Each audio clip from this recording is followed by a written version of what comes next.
JEE mains 2025 का आपका जो फर्स्ट अटेम्प्ट है वो यहाँ पे कल से स्टार्ट हो रहा है। और कई सारे एस्पिरेंट्स इस टाइम पे जो है थोड़ा सा स्ट्रेस आउट फील कर रहे होंगे, लग रहा होगा कि पेपर कैसा जाएगा। तो यहाँ पे आपके स्ट्रेस को कम करने के लिए हम लेके आए हैं कुछ इंपॉर्टेंट शॉर्ट ट्रिक्स, जो कि आपको पेपर में यहाँ पे काफी ज्यादा हेल्प कर सकते हैं, क्योंकि कुछ ऐसे क्वेश्चंस रहते हैं जहाँ पे हम जो है ऑल्टरनेटिव अप्रोचेस से सोचते हुए भी क्वेश्चन को यहाँ पे सॉल्व कर सकते हैं। और जिन स्टूडेंट्स की प्रिपरेशन ज्यादा अच्छी नहीं है वो कम से कम जो है कट ऑफ के आसपास तक तो पहुंचेंगे। और ये जो है आज का हमारा वीडियो पार्ट 2 रहने वाला है, क्योंकि इससे पहले हम जो है पार्ट 1 आपके लिए रिलीज कर चुके हैं, जिसकी लिंक आपको डिस्क्रिप्शन में देखने को मिल जाएगी। तो वहां पे आपको याद होगा कि एक छोटा सा टारगेट अपन ने रखा था 500 लाइक्स का, जो कि आप लोगों ने बहुत ही आराम से यहाँ पे पहुंचवा दिया। तो इसलिए जो है हमारे वादे के अनुसार हम आपके लिए सेकंड पार्ट यहाँ पे ला चुके। तो इसी तरीके से इस वीडियो में जैसे हमने इंपॉर्टेंट शॉर्ट ट्रिक्स देखी थी, इस वीडियो में भी हम सेम चीज जो है यहाँ पे देखेंगे। अब यहाँ पे एक और इंपॉर्टेंट अपडेट सभी एस्पिरेंट्स को देना चाहूंगा कि आपकी जो बिटसेट 2025 की रजिस्ट्रेशन प्रोसेस है वो यहाँ पे स्टार्ट हो चुकी है। तो जेई के अलावा भी कुछ ऐसी इंपॉर्टेंट एग्जाम्स रहती है जो कि आपको जरूर से देनी चाहिए, और बिटसेट तो यहाँ तक कि आपके जितने भी एडवांस के टॉपर्स रहते हैं वो भी जो है इस एग्जाम को देते हैं। और दे भी क्यों ना, क्योंकि आपको बिट्स पिलानी जैसे प्रेस्टिजियस इंस्टीट्यूशन में एडमिशन मिल सकता है। तो आप इस मौके को यहाँ पे मिस नहीं करना चाहेंगे। तो जैसे ही आपकी एग्जाम कंप्लीट होती है, बीच में यहाँ पे आपको टाइम मिलता है, तो इस फॉर्म प्रोसेस को जो है जरूर से फिल कर दीजिएगा। एंड अगर आप अपनी बिटसेट 2025 की प्रिपरेशन को यहाँ पे एक अच्छा खासा बूस्ट देना चाहते हैं, तो आप हमारे कोर्स बिटसेट चैंपियंस कोर्स को जरूर चेक कर सकते हैं। क्योंकि जैसा कि आपने देखा इन वीडियोस में हम यहाँ पे इंपॉर्टेंट शॉर्ट ट्रिक्स देख रहे हैं, तो बिटसेट जैसी एग्जाम के लिए तो ये शॉर्ट ट्रिक्स और ज्यादा इंपॉर्टेंट हो जाती है, क्योंकि वहां पे आपके नंबर ऑफ क्वेश्चन ज्यादा रहते हैं और टाइम हमारे पास कम रहता है। तो इस तरीके से स्मार्टली हमें सोचते हुए आना चाहिए। तो ये सब चीजें जो है आपको इस कोर्स में भी देखने को मिल जाएगी, तो आप जरूर से इसको चेक कर सकते हैं। बाकी कोर्स से रिलेटेड कोई भी क्वेरी है तो गिवन नंबर पे आप कॉल भी कर सकते हैं, एंड कंप्लीट कोर्स डिटेल्स की जो लिंक है वो आपको डिस्क्रिप्शन में देखने को मिल जाएगी। अब यहाँ पे इस वीडियो के अंदर भी हम जो है जेईई मेंस 2024 के आपके जो है, जैसा कि हमने उस वीडियो में लिए थे, तो इसी तरीके से इसमें भी जो है अपन उसी के शिफ्ट के यहाँ पे क्वेश्चंस उठाने वाले पीसीएम के। क्योंकि कुछ स्टूडेंट्स यहाँ पे कमेंट सेक्शन में लिख रहे थे कि इस टाइप के इजी क्वेश्चन थोड़ी आते हैं या फिर बोर्ड लेवल के क्वेश्चन थोड़ी आते। तो भाई आप जाके जो है यहाँ पे 2024 के शिफ्ट के जो है जरूर से क्वेश्चन चेक करिए, आपको सेम देखने को मिलेंगे। क्योंकि पेपर ऐसा थोड़ी है कि पूरा का पूरा डिफिकल्ट साइड में उठा के दे दिया जाता है। आपके कुछ जो है इजी क्वेश्चंस भी आते हैं, और जो डिफिकल्ट भी रहते हैं उसमें भी कभी कभी हम स्मार्टली सोचते हुए उन क्वेश्चंस को यहाँ पे अटेम्प्ट कर सकते हैं। तो यहाँ पे आप जो क्वेश्चंस देखेंगे उसमें आपको बहुत ज्यादा सब्जेक्ट नॉलेज लगाने की जरूरत नहीं है। आपने थोड़ा सा यहाँ पे लॉजिक के साथ चले तो आप जरूर से जो है इन क्वेश्चंस को यहाँ पे अटेम्प्ट कर पाएंगे। और अगर आप जो है नेक्स्ट पार्ट भी चाहते हैं इस वीडियो का, तो एक फिर से छोटा सा टारगेट लेते हुए चल रहे 500 लाइक्स का। अगर आप इसको पूरा करते हैं तो नेक्स्ट पार्ट भी हम जो है जल्द से जल्द आपके लिए यहाँ पे रिलीज करेंगे। अब यहाँ पे जो है पहला क्वेश्चन देख लेते हैं। तो इसके अंदर देखे रखा है 3 volt meters all having different internal resistance are joined as shown in figure when some potential difference is applied across A and B. तो रीडिंग्स आपकी V1 V2 V3 है, और यहाँ पे करेक्ट ऑप्शन चूज करना है। अब बताए ये क्वेश्चन जो है ना क्लास 10 का स्टूडेंट भी कर सकता है, क्योंकि करंट इलेक्ट्रिसिटी वहां पे भी जो है स्टूडेंट यहाँ पे पढ़ता है। आप सिंपल सा देखिए कि ये जो है आपके दोनों सीरीज में, और यहाँ पे ये जो है आपके पैरेलल में। तो भाई रेजिस्टेंस जब आपके सीरीज में रहते हैं और रेजिस्टेंस जब पैरेलल में रहते हैं, ये कंडीशन तो हम क्लास 10th में देख लेते। तो यहाँ पे जब आपका सीरीज का केस है तो इस केस में करंट आपका क्या हो जाएगा, करंट यहाँ पे जो है आपका सेम रहने वाला है। फिर इसके अलावा अपन B इज इक्वल टू यहाँ पे IR भी जो है पढ़ते हैं। अब यहाँ पे करंट अगर जो है आपका यहाँ पे सेम रहने वाला है, और हमें पता है कि इसके लिए कंडीशन क्या होती है, R is equal to R1 plus R2। तो ऐसे ही हम जो है V के लिए लिख सकते हैं कि V will be equal to V1 plus V2, है ना, क्योंकि करंट तो भाई आपका क्या रहने वाला है, सेम रहने वाला है। अब अगर ये चीज जो है अपनी यहाँ पे हो रही है, और यहाँ पे आप देखिए कि इसका जो आपका इक्विवेलेंट वोल्टेज आया वो इसके इक्वल रहेगा, क्योंकि ये दोनों क्या है पैरेलल में। तो V will be also equal to V3, यानी कि V3 is equal to V1 plus V2 हो गया। तो यहाँ पे ऑप्शन 4 आपका सही आंसर रहेगा। सिंपल सा क्लास 10 का लॉजिक अपन ने लगाया है। तो ऐसे टाइप के भी करंट इलेक्ट्रिसिटी में कभी कभी इजी क्वेश्चन आ सकते हैं। क्वेश्चन से डरना नहीं चाहिए, कैसे उससे डील कर सकते हैं वो चीज हमें जो है आनी चाहिए। अगला क्वेश्चन है, if the refractive index of the material of a prism is cot A/2, ठीक है। फिर यहाँ पे A is the angle of prism, then the angle of minimum deviation will be. Let's say कि आपको मिनिमम डेविएशन का यहाँ पे फॉर्मूला नहीं पता, तो अपन जो है सिंपल लॉजिक से यहाँ पे चलते। यहाँ पे बोला गया है रिफ्रैक्टिव इंडेक्स जो है आपको क्या देके रखा है, cot A/2, है ना। ये आपका जो है प्रिज्म हो गया।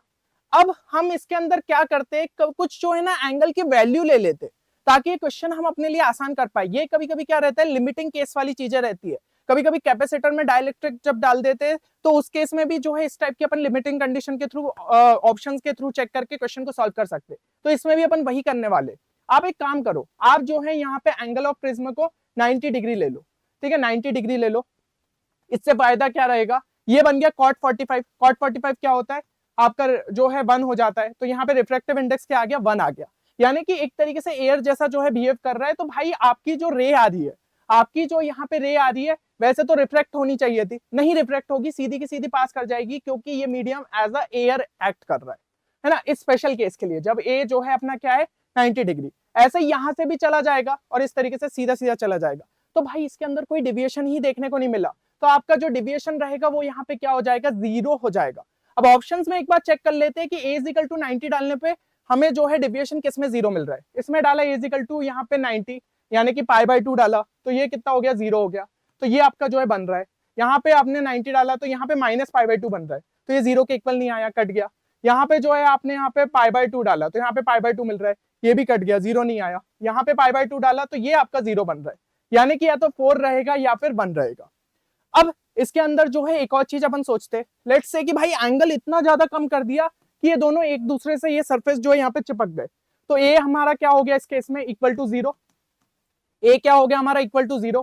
ए इज इक्वल टू जब 0 डाल दूंगा तो cot 0 हमारा क्या हो जाएगा, tan 0 आपका 0 होता है, तो cot 0 क्या हो जाएगा, नॉट डिफाइंड, मतलब म्यू क्या हो गया, इंफिनिटी। अब रिफ्रैक्टिव इंडेक्स होता क्या है, ये बेसिक सी चीज तो आपको पता होगी, बेंडिंग होती है ना एक तरीके से, अपन जब पेंसिल पानी में डुबाते हैं तो ऐसी पेंसिल हमें बेंड सी दिखती है। तो भाई अगर जो है रिफ्रैक्टिव इंडेक्स इतना ज्यादा बढ़ा दिया तो जो रे हमारी आ रही है वो उल्टी चले जाएगी, एक तरीके से यहाँ पे रिफ्लेक्ट होगी ना कि रिफ्रैक्ट होगी।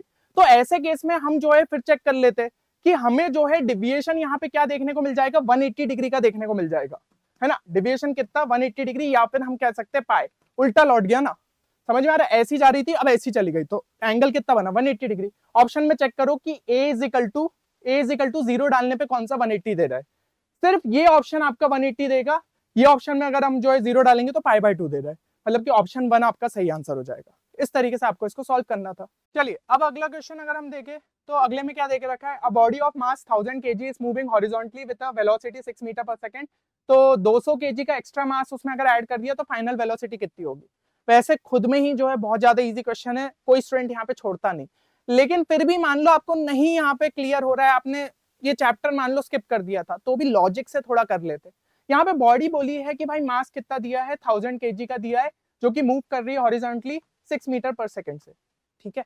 अब यहाँ पे जो है इस पे 200 का और मास बढ़ा दिया, मतलब 1200 kg का हो गया, तो इसकी स्पीड क्या हो जाएगी यार।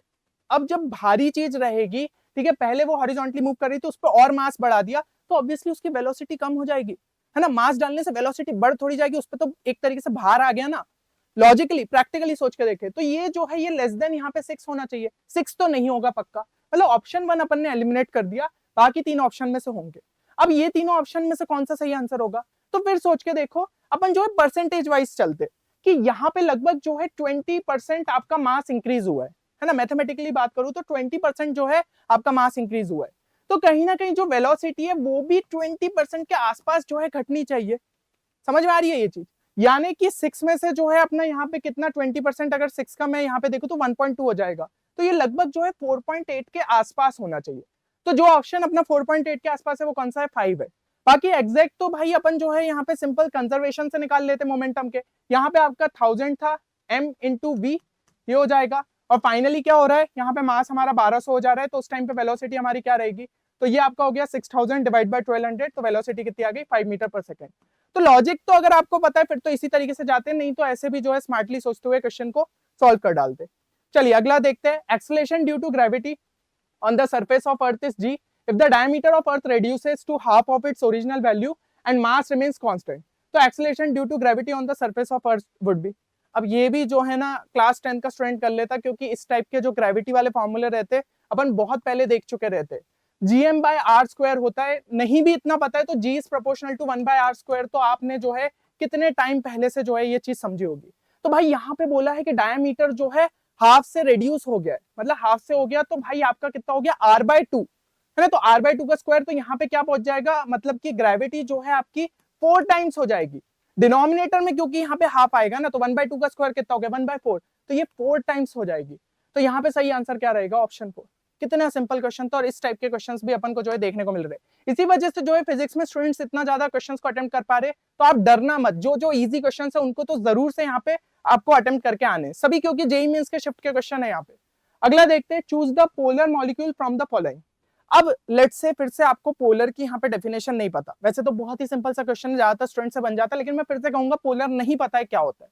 तो मैंने आपको पिछले वीडियो में बताया था, जिन्होंने चेक नहीं किया जरूर से चेक करना। एक टेक्निक अपन ने देखी थी, ऑड वन आउट, वही चीज इस ऑप्शन में लगाते। ध्यान से देखना, CCl4, कार्बन से 4 क्लोरीन यहाँ पे, तो एक सिमेट्री जो है आपकी बन जाएगी चारों, क्योंकि भाई आपके सेम यहाँ पे जो है हमें एलिमेंट देखने को मिल रहा है, क्लोरीन क्लोरीन क्लोरीन क्लोरीन, तो ये वाला जो है आपका सिमेट्रिकल हो गया।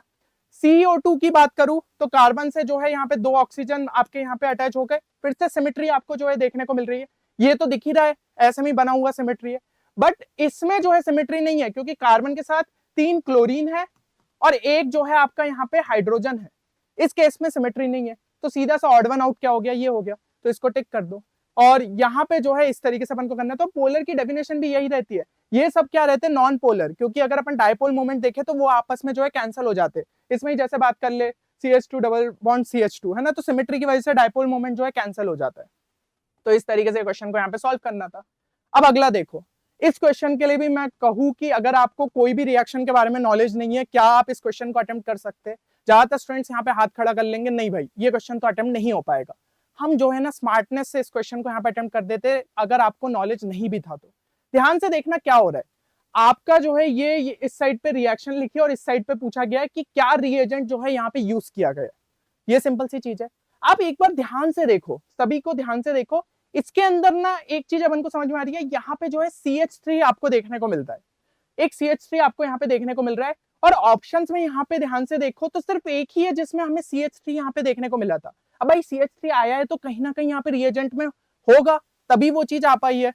ठीक है, एक लॉजिक के हिसाब से अपन सोचने की कोशिश करें तो यहाँ पे जो है आपका D का जो है सेकंड ही होना चाहिए, कम से कम अपन जो है ऑप्शंस में आगे बढ़ पाएंगे। तो D का सेकंड अपन को देखने को मिल रहा है, बिल्कुल 2 ऑप्शन में देखने को मिल रहा है, मतलब अपन सही साइड जो है सोच रहे हैं।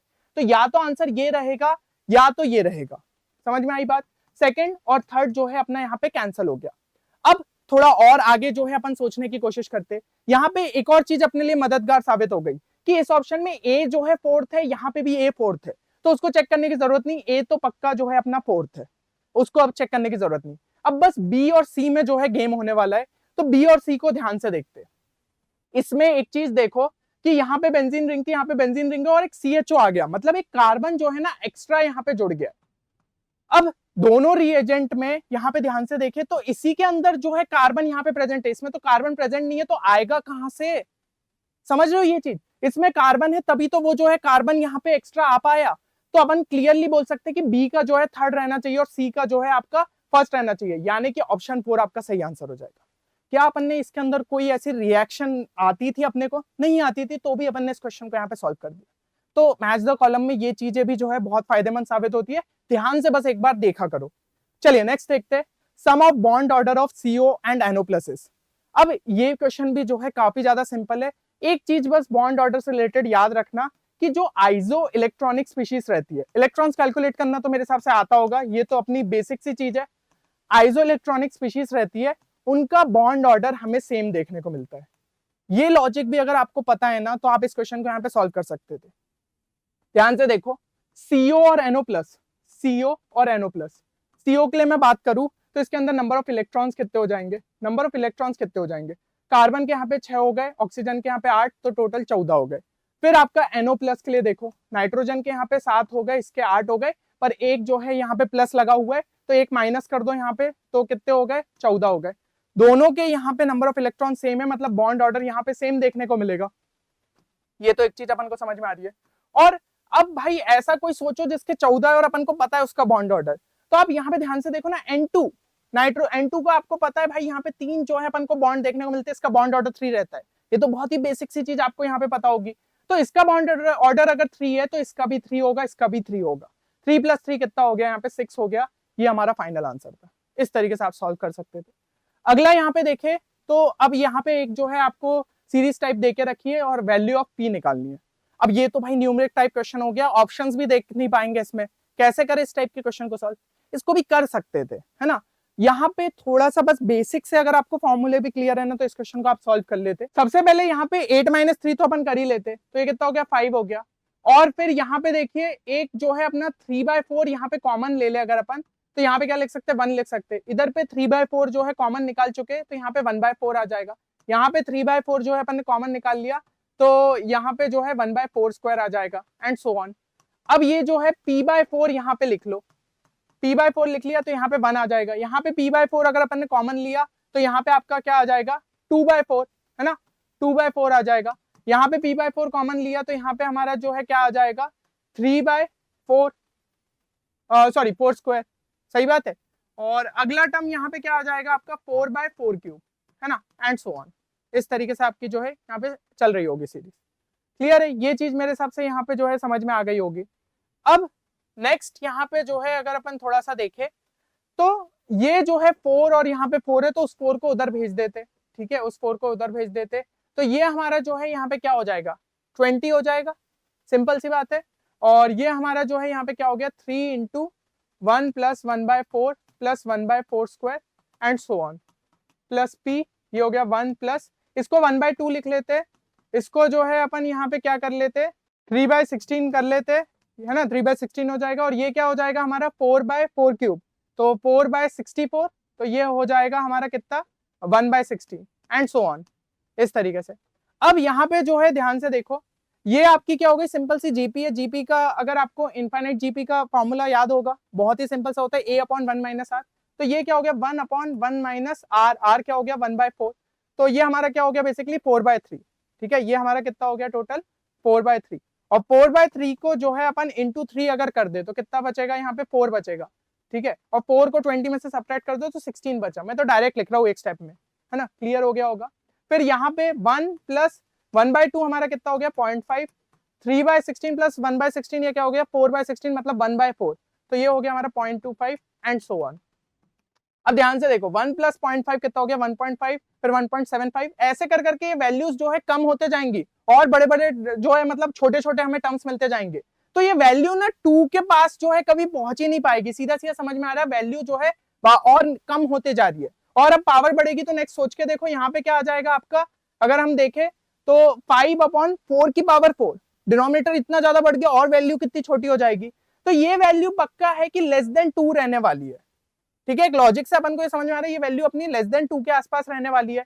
तो 16 अपॉन कुछ लेस देन 2 वाली वैल्यू अगर मैं बात करूं, ठीक है, ये हमारा जो है इक्वल टू p हो जाएगा, क्योंकि ये वैल्यू लेस देन 2 है, इसको डिनोमिनेटर में भेजा, ये हमारी p की वैल्यू आएगी। अब ये लेस देन 2 से जो है अपन अगर 16 को जो है डिवाइड करे तो 16 / 2 8 होता है, लेकिन अगर डिनोमिनेटर में 2 से भी छोटी वैल्यू है तो वो 8 से बड़ी वैल्यू मिलेगी। तो मतलब p जो है ग्रेटर देन 8 आपका होगा, और क्योंकि ये 2 के आसपास ये वैल्यू, तो जस्ट इससे बड़ा जो इंटीजर है वो हमारा आंसर हो जाएगा, जो कि है 9। तो यही हमारा सही आंसर आया था। बिना ऑप्शंस के भी जो है अपन ने इस क्वेश्चन को आराम से डील कर दिया, और एक सिंपल से बेसिक से फॉर्मूले से। नहीं तो यहाँ पे एजीपी का कॉन्सेप्ट लगता, जो कि आपके यहाँ पे सिलेबस में ही नहीं है, हटा दिया गया है एजीपी। तो अगर किसी स्टूडेंट को भाई एजीपी नहीं भी आता तो भी वो इस क्वेश्चन को सॉल्व कर सकता था स्मार्टली, बस उसको जो है सॉल्व करते हुए आना चाहिए। अगला देखते हैं, the 20th term from the end of the progression. ये आपको प्रोग्रेशन यहाँ पे देके रखा है, तो यहाँ पे जो है हमें बताना है। अब ये क्वेश्चन के लिए मैं मान लेता हूँ आपको बहुत ज्यादा यहाँ पे क्लैरिटी नहीं है, कई जगह जो है ऐसे एंड ऑफ द प्रोग्रेशन के फॉर्मूले बताते और ये सब चीजें करते, मैं नहीं आपको बता रहा हूँ, मैं तो आपको सिंपल सा यहाँ पे एक लॉजिक बता रहा हूँ। आप कोई भी एक एपी सोच के देखो, 1 2 3 4 5, ठीक है। तो यहाँ पे अगर मैं जो है आपके सेकेंड टर्म की बात करूं तो इसके बीच में और इसके बीच में डिफरेंस कितना है, 2 का है। और लास्ट से जो है मैं अगर यहाँ पे सेकेंड टर्म की बात करूं तो इसका डिफरेंस कितना है, इसका भी 2 है। तो ये चीज है कि अगर मैं 20th term from the beginning के लिए बात करता, ठीक है, 20th term from the beginning के लिए बात करता, तो उसका जितना डिफरेंस रहता ना फ्रॉम द फर्स्ट टर्म, वही सेम अपन को डिफरेंस देखने को मिलेगा 20th टर्म फ्रॉम एंड का फ्रॉम द लास्ट टर्म, ठीक है। मतलब यहां से 20th टर्म का जो आपका 20th टर्म आएगा उसके लिए जो यहाँ पे डिफरेंस देखने को मिल रहा है, इससे भी जो 20th टर्म हम ले रहे हैं उसका भी डिफरेंस यहाँ पे सेम रहेगा। एग्जैक्ट सेम टर्म होगा ये थोड़ी मैं कह रहा हूँ, ये तो अपना इधर पे सीरीज की वजह से ऐसा बन गया कि भाई 5 ही टर्म लिए थे, एग्जैक्ट सेम टर्म रहेगा वो नहीं कह रहा हूँ, मैं कह रहा हूँ इनका डिफरेंस यहाँ पे रहेगा। जैसे कि अगर मैं बात करूँ यहाँ से मेरे को जो है सेकंड टर्म देखूं और इससे जो है सेकंड लास्ट यहाँ पे टर्म देखूं, ठीक है, तो उन दोनों इसका जो डिफरेंस अपना निकलेगा और इसका जो डिफरेंस निकलेगा दैट विल बी इक्वल। तो यही लॉजिक के साथ अपन इस क्वेश्चन को यहाँ पे क्रैक कर सकते थे। कैसे क्रैक कर सकते थे, ध्यान से देखिए। 20 19 1/4, तो इनके बीच का डिफरेंस कितना है 20 19 1/4 का 3/4 का, ठीक है। तो इसमें -3/4 हुआ, फिर अगले में -3/4 हुआ एंड सो ऑन। तो जब हम जो है 20th टर्म की अगर यहाँ पे बात करें, इससे जो 20th टर्म रहेगा तो उसका जो है यहाँ पे टोटल डिफरेंस कितना हो जाएगा। जैसे फर्स्ट टर्म के लिए -3/4 हुआ, सेकंड के लिए -3/4 इंटू 2 हुआ, अगले के लिए -3/4 इंटू 3 हुआ, तो इसके लिए 20th टर्म के लिए होगा -3/4 इंटू 19। आ रहा है समझ में, क्योंकि पहले के लिए कितना, मतलब सेकंड वाले टर्म के लिए कितना हुआ -3/4, थर्ड वाले के लिए हुआ -3/4 इंटू 2, तो 20th के लिए 20 - 1 यानी कि 19 आ जाएगा, तो ये कितना हो गया -57/4। क्लियर है ये चीज। अब यहाँ पे अपन ने -57/4 करा, तब जाके अपन को 20th टर्म मिलता है ना, और ये डिफरेंस मतलब बात कर रहा हूं, तो यहाँ पे जो हमारा -129 1/4 है, ठीक है, उसमें मैं अब क्योंकि उल्टी साइड जा रहा हूं तो मैं यही डिफरेंस को अब जो है ऐड कर दूंगा यहाँ पे, ठीक है। तो ये अपना क्या हो जाएगा +57/4, या फिर ऐसा सोच के देखो -57/4, ऐसा भी सोच सकते हो, ठीक है। तो वही सेम चीज हो गई, तो यहाँ पे हमारा जो है रिजल्ट हमें क्या मिल जाएगा, ये हो गया -29.25, और ये हमारा जो है कितना हो जाएगा, ये हो जाएगा हमारा 14.25, ठीक है। तो ये हमारा आंसर कितना आ जाएगा -115, जो कि हमारा ऑप्शन 3 ये आपका जो है सही आंसर हो जाता है। कितने स्मार्ट तरीके से अपन ने जो है सॉल्व करा, कुछ ज्यादा ऐसे यहाँ पे कोई कॉन्सेप्ट लगाने की कोशिश नहीं करी, है ना। अब चलते हैं यहाँ पे अगले क्वेश्चन पे। Let R be the interior region between the lines 3x minus y plus 1 equal to 0, x plus 2y minus 5 equal to 0, containing the origin. The set of values of a for which the points a square comma a plus 1 lies in R is. तो ऐसे question के लिए आप ना एक बार figure बना के देख लो, ठीक है, एक बार जो है इसको प्लॉट करके देख लो लाइंस को, शायद हमारा जो है काम यहाँ पे आसानी से हो जाए।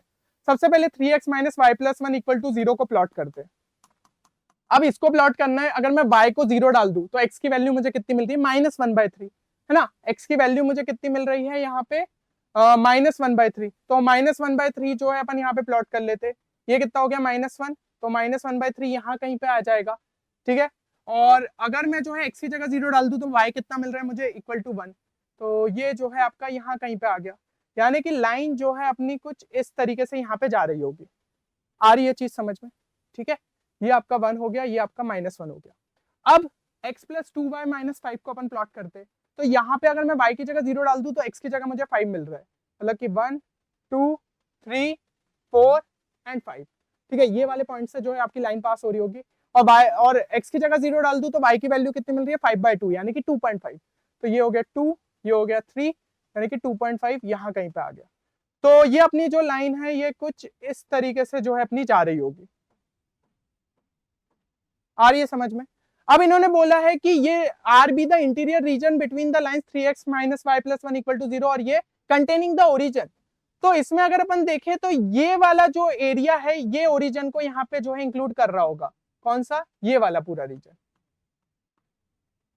समझ में आ रहा है, ये चीज जो है अपने इस रीजन के अंदर देखना है। तो set of values of A for which the points a square comma a plus 1 lies in R is, तो आपके जो है यहाँ पे ये सब सेट देके रखा है, तो बस अपन को चेक करना है कि यहाँ पे जो जो भी आपके पॉइंट्स है वो इस रीजन में लाई कर रहे हैं या फिर नहीं कर रहे।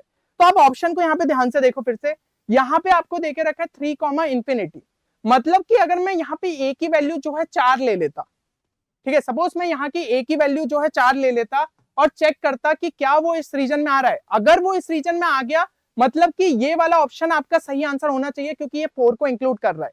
बाकी कोई भी ऑप्शन में a की वैल्यू 4 यहाँ पे नहीं डल पा रही है ना, 1/3 से 1 तक ही एंड हो गया, तो 4 इसके अंदर नहीं है, इसके अंदर भी नहीं है, इसके अंदर भी नहीं है, सिर्फ उस ऑप्शन में। तो आप क्या करो, a = 4 अगर मैं डालू तो ये कितना हो जाएगा आपका 16, 4 + 1 यहाँ पे कितना हो जाएगा 5।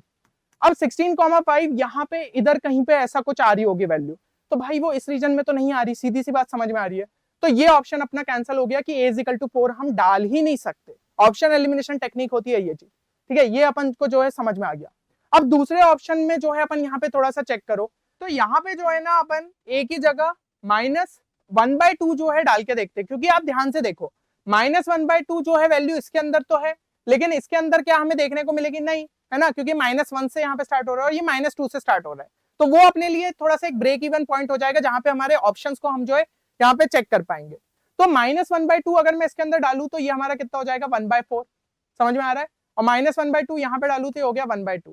तो 1/4, 1/2 यानी कि यहाँ कहीं पे पॉइंट आ रहा है तो ये इस रीजन के अंदर लाई कर रहा है, मतलब कि -1/2 जो है अलाउड है, और जो कि सिर्फ इस ऑप्शन में प्रेजेंट है, इसमें और इसमें नहीं प्रेजेंट है। तो ऑप्शन 2 अपना सही आंसर हो जाएगा। इस तरीके से ऑप्शन एलिमिनेशन के थ्रू इस क्वेश्चन को आप बहुत आराम से जो है यहाँ पे सॉल्व कर सकते थे। तो मेरे हिसाब से चीजें जो है यहाँ पे क्लियर हो गई होगी। और फिर से मैं वही चीज रिपीट करूंगा कि जितना आपने पढ़ा है उसको बस अच्छे से रिवाइज करिए, बिल्कुल भी टेंशन मत लीजिए। और कभी कभी जब जरूरत पड़े तो इस तरीके से स्मार्टनेस दिखाते हुए आप और ज्यादा जो है क्वेश्चंस को यहाँ पे अटेम्प्ट कर सकते हो, है ना। तो बहुत ही आराम से बिना किसी स्ट्रेस के लेके जाओगे तो आराम से 30-40 नंबर का मार्क्स तो वैसे भी बूस्ट आपको देखने को मिल जाएगा। और फिर से रिपीट करूंगा, अगर आप नेक्स्ट पार्ट चाहते हैं तो एक छोटा सा टारगेट लेते हुए चल रहे, अगर आप वीडियो को लाइक करते हैं तो नेक्स्ट पार्ट भी हम जो है आपके लिए जल्द से जल्द जो है रिलीज कर देंगे। चलिए तो मिलते हैं नेक्स्ट वीडियो में, तब तक के लिए take care and good bye.